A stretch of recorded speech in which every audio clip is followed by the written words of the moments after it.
Assalamualaikum warahmatullahi wabarakatuh. Hello, my name is Sendi Ramdhani, and now I will try to read a translation.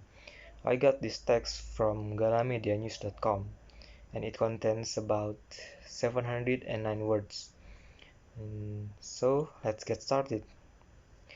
Examining the existence of traditional village in Sundanese land. West Java is known to have many traditional villages that have the potential to be developed into special interest tourism objects. Currently, there are at least 8 traditional villages in West Java, namely Cikondang and Mahabud Village in Bandung Regency, Duku and Pulau Village in Garut Regency, Gede Kasepuhan Ciptagelar Village in Sukabumi Regency, Kuta Village in Ciamis Regency, Naga Village in Tasikmalaya Regency, and Urug Village in Bogor Regency. One of the village that is quite interesting to observe because of the richness of its customs and culture is Cikondang village.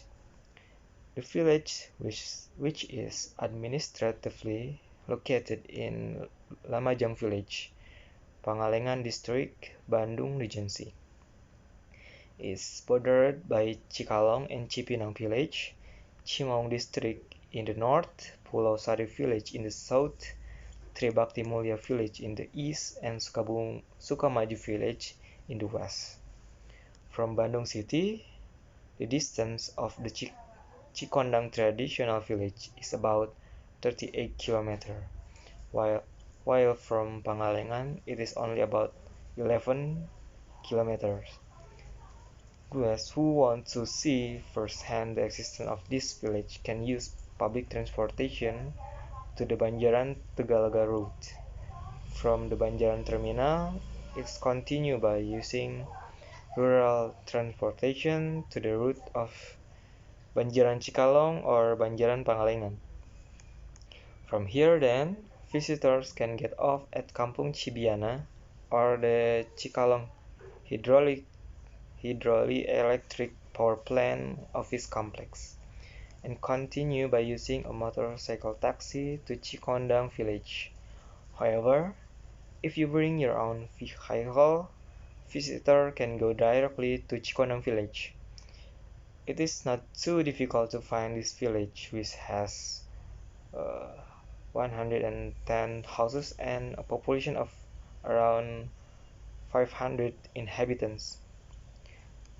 According to a story that developed in the community around Cikondang village, it is said that this area used to have a spring, which was overgrown with a large tree called kondang.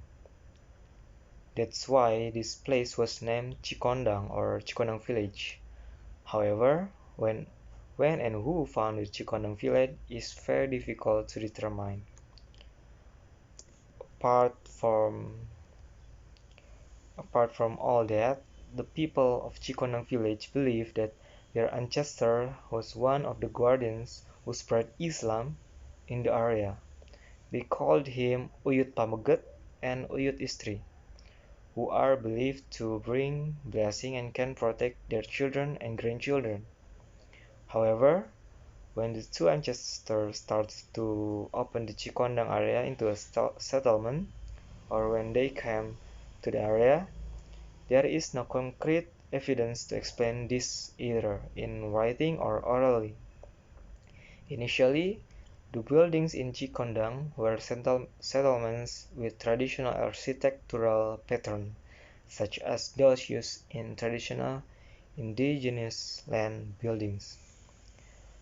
According to available information, it is said that in the 1940s there were approximately 60 houses in the area.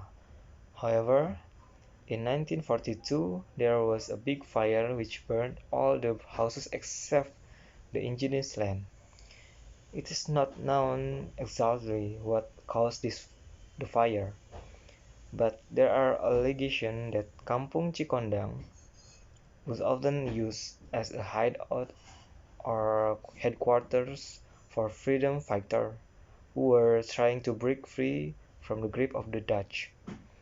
Furthermore, the people there want to rebuild their houses, but because the materials to make a house are like indigenous land which has traditional architecture, it requires quite a lot of materials. Meanwhile, the materials available in sacred forests are not sufficient.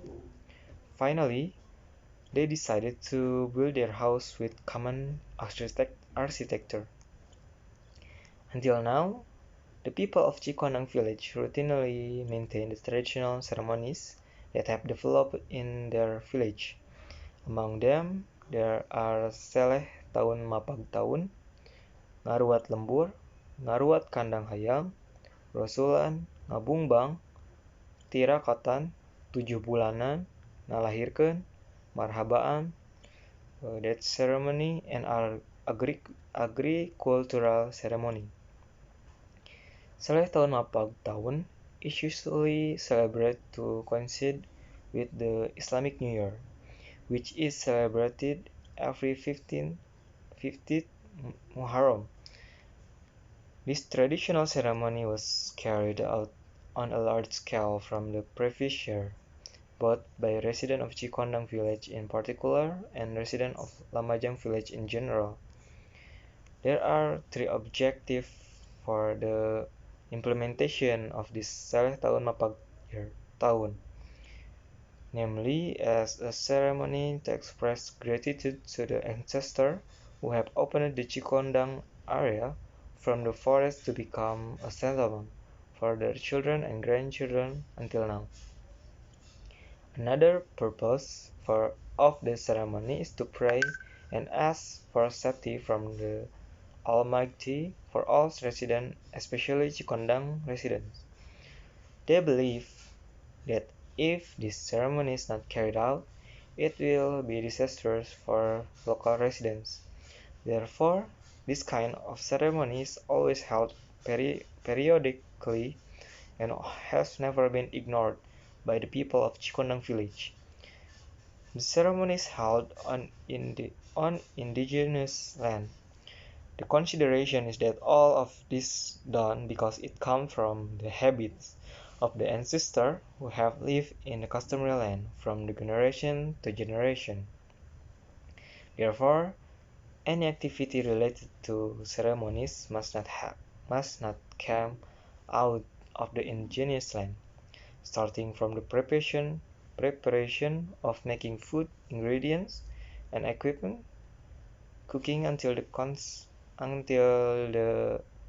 ijab kabul, likewise rice and spices and tumpeng equipment must come from forests, rice fields and sacred fields, which are the wealth of indigenous land. And that's all from me. Thank you for watching. Wassalamualaikum warahmatullahi wabarakatuh.